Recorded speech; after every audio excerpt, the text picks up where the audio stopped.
سؤال بالله أنا ما عندي معلومات، هل يا ترى اللي صار بيناتكم شيء لا يغتفر من قبله؟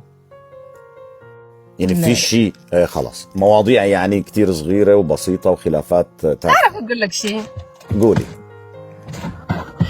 عمره ما طلع سبب مشكلتي انا على السوشيال ميديا، ولا عرف بيه ولا حدا، ولا عرفوا به اهلي، ولا عرفوا به اهله يعرفون، بس لا ولا عرفوا به اهلي. انا ما بحكي لاهلي على المشاكل اللي تصير في البيت.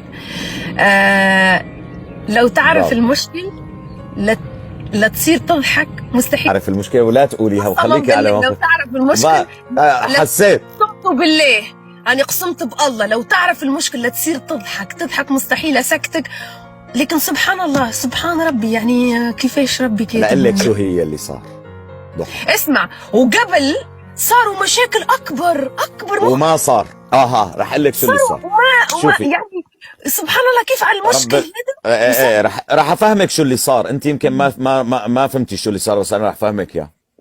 شوفي، رب العالمين بيقول بسم الله الرحمن الرحيم: قل اعوذ برب الناس ملك الناس اله الناس من شر الوسواس الخناس الذي يوسوس في صدور الناس من الجنة والناس. قل اعوذ برب الفلق من شر ما خلق ومن شر غاسق اذا وقب ومن شر النفاثات في العقد ومن شر حاسد اذا حسد. شو يعني من شر حاسد اذا حسد؟ حاسد إذا حسد يعني إذا كنتي ملكة بريطانيا وقاعدة على العرش، إن حسدتي بيطير العرش منك. مو زوج. فلذلك حكما الزواج بالسوشيال ميديا خطأ، ولكن إذا حصل بده يكون في تفريق. واحد، أنتي ما لازم تطلعي على السوشيال ميديا.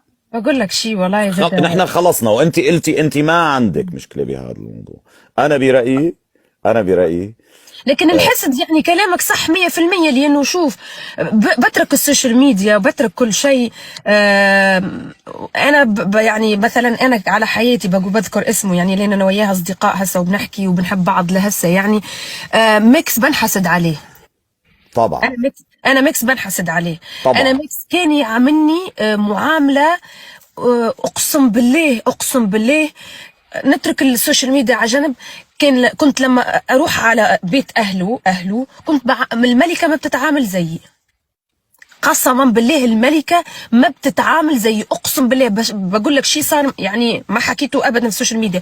كنت لما بفوت على بيت اهله كان ما بيكون علمي انا، وكنت بسمع امه يكلمها يقولها ضحى اكلت، ضحى اتغدت، يعني اللي انا من ضروره انه انا اطبخ مع حماتي، انه انا انظف مع، يقولها بالله يا امي لا تخليها تعمل اشي، بالله ريحيها، امي اكلت شو شي هي هسه، يعني يعني خلي السوشيال ميديا على جنب.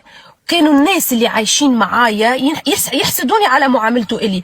أنا يمكن بعامل فيه، بقولها يعني ما بصيش أحكي أشكر حالي، أنا بعامل فيه معاملة عادية زي الزوج، لكن هو بنحسد عليه ميكس.